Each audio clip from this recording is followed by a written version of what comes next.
Welcome, ladies and gentlemen, Commodity TV here in Zurich for the Zurich Invest Night. And with me here is now one of the top silver producers in the world, first Majestic Silver.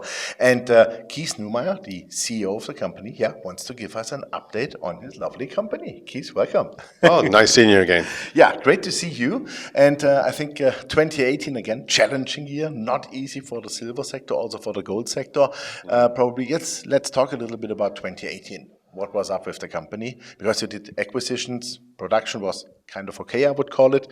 And also you did some resource statements. So let's elaborate a bit on that. Well, sure. 2018 was a record year for us as a result of the acquisition that you just touched on.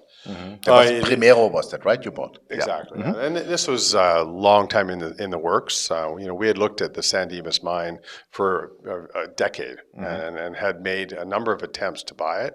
And unfortunately, it came to us, and we closed on it in May of 2018, giving us a record year, as I said. But this is a huge mine, 13 million ounce producer, 50% silver, 50% gold. So it's now our largest mine in our portfolio, and it's just throwing off a ton of cash right now. So we're pretty excited about that. But a couple of the other mines have been challenged, as a result of the current metal price. La Paria, Del Toro remain challenged and are in desperate need of extra capital. But, we're putting our money into San Dimas and Santa Elena. That's where the money should really be going. Fantastic. What was the all-in sustaining cost situation on the whole group? About $14.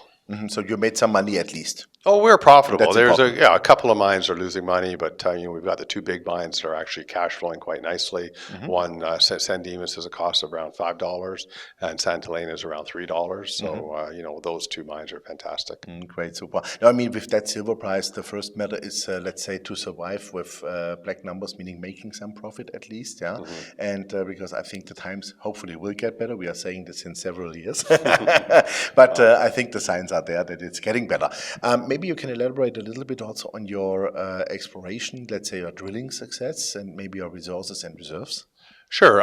We have the record programs going on right now and in last year as well. I think we did something like 200,000 meters in drilling last year. This year we're doing about 220,000 meters in drilling. We've got over 30 rigs active right now. We had a major discovery at Santa Elena, this Ermitaño discovery, which we news released in early 2018, another milestone for 2018.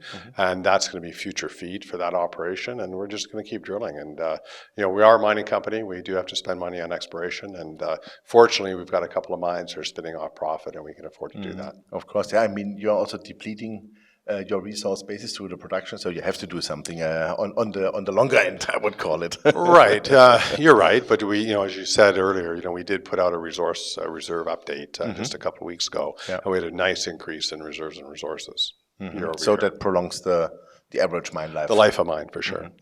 What is the average mine life now? Well, the lowest would be maybe 2 years. The highest would be about 13 years. So maybe average 5, 6, something like that. Okay, so a healthy mixture. Yeah, exactly. Okay, super, fantastic.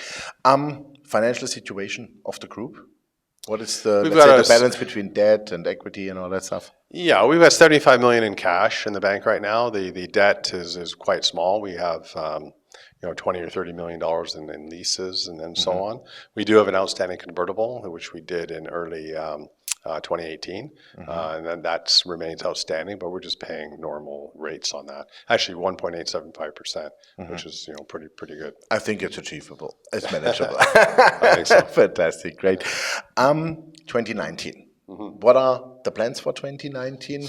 Let's say, do you have something, I would call it, maybe not on the radar, but do you want to grow again, let's say, through acquisitions? Or do you say, no, maybe we want to digest Primero first, and then let's see what the market brings?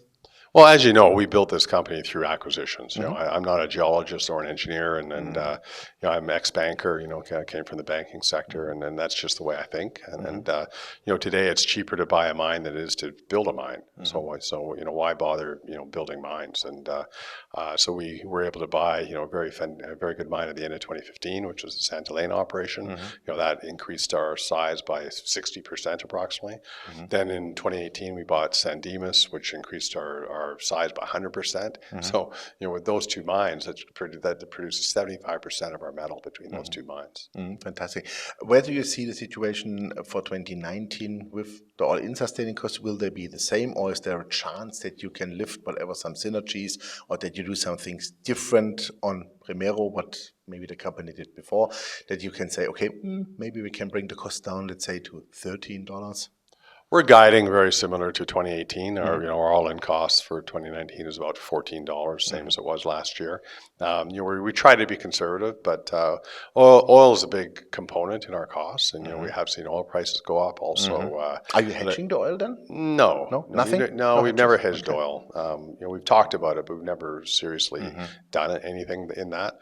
There's always increasing labor costs as well. So, but there are things like efficiencies. For example, we're bringing new technology into the business and working to kind of counteract those cost increases. Okay, fantastic. Maybe a word on the silver market itself. How do you see the silver market now? Yeah, I stopped predicting silver prices. Yeah. So did I, which is a good idea. These last 7 years have been pretty frustrating for all of us, I think, and unpredictable. I would have not thought that we would be trading at $15 silver ever again. But here we are. We are here, and what we've done to the business, I think, has been pretty exciting. We're not making boatloads of money at $15 silver, but we're staying alive and making money. So that's not a bad thing. From losing money back in 2014, 2015. So that's we've set ourselves up very nicely for the next run in silver prices. We're the most leveraged out there. We're the purest silver company in the world.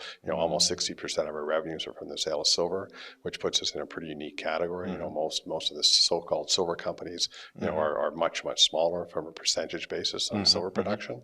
So that's something very important to me, and because I'm a bull on the metal, I think that silver is definitely the cheapest metal out there. Yeah. A shocking stat, which you probably already know, but maybe some of your listeners don't, is that we're mining for every 1 ounce of gold, 8 ounces of silver. And that's a pretty shocking number globally. So how do you trade at 86-1 when you're mining 8-1 on a global scale? Yeah, makes no sense. Yeah, that can't last. That's right. No, definitely not. And also, I think with renewable energy, meaning solar, but also electro vehicles. I just learned some weeks ago that each electric vehicle has 2 ounces of silver now on board instead of 1 ounce or maybe less than 1 ounce than a combustion engine. Right. And we want to produce 10-20 million electric cars easily within the next years per annum. So that could be one of the drivers. VW said by 2030 they're going to have every one of their models electric. We'll see if they get there, but that's millions and millions and millions of cars, obviously. Yeah, so that's future demand, which is positive, of course. Can you say something on the inventories which are last by now in the world? Do you have any statistic on that? The numbers are so unreliable. There's the two big information sources. One out of London, which is the GFMS group, which I don't believe at all. I think their numbers are complete nonsense. Okay. And then CPM group out of New York. I think they could be a little bit better, but I still don't rely on any of these stats that are out there. What's your personal feeling? I think, we've never had problems selling our metal, and I talk to the traders all the time, and there seems to be a constrained supply of silver out there. When you look at the space, and when I put this company together 17 years ago, there was a good, legitimate handful of silver companies out there. Today, they've all become gold companies. What does that tell you? And the fact that we're mining 8-1, that also tells you something, that silver is a lot rarer than people think it is. And but Sony or Samsung or Toyota or Tesla or BMW, they're not going to tell you how much silver they use. Nope, because they're paranoid to tell anyone. Because if the market woke up to how tight the physical market is for silver, then all the hedge funds on the planet would start front running all the consumers. Then we will sit in the first row and laugh. That's for sure. Last question. Merger mania is going on. First of all, what are your thoughts on that? Does it really make sense to make, let's say, those huge gold conglomerates now? And also on the other hand, not only of making sense, but is this the low of the market? Because we had it the last time was the same. As I said earlier, it's cheaper to buy a mine than it is to build a mine. And then that's what's happening. Look at what we paid for Santa Elena, for example, $105 million. We paid $320 million for San Dimas. To build from scratch both of those mines would cost you at least 200, maybe 300% more than what we actually paid for those operations. So, as long as that stays the way it is today, you're going to continually see more mergers. It just has to happen, and because size obviously is key. The bigger you get, the more impervious you are to the markets, and then in theory, the stronger you would become financially as you grow the business. And it's just cheaper, as I said, to buy an asset than to build it. Perfect. Keith, thank you very much for the update. Very interesting. And let's pray for silver this year again. We will. Together we'll do that. Okay, super. Thank you very much. Yeah, ladies and gentlemen, it was Keith Neumeyer, the CEO of First Majestic Silver. And you heard it. We hope for higher silver prices. Of course, we both stopped predicting that, which is a good idea, because at least I lost a lot of bottles of wine on that. But we stopped that now. But honestly, First Majestic in very good shape, $14 AISC, so the company is still making money even in this low price environment. That's really important, not only on a, let's call it to survive this downturn cycle. No, they will make money, but also Keith and the company was really aggressive to buy good mines on cheap prices. So they are using this low price environment and to set up the company, first of all, for growth, but also to de-risk the company. That's exactly what we want to see. Check out the company. Thanks for watching us. Bye-bye from Zurich.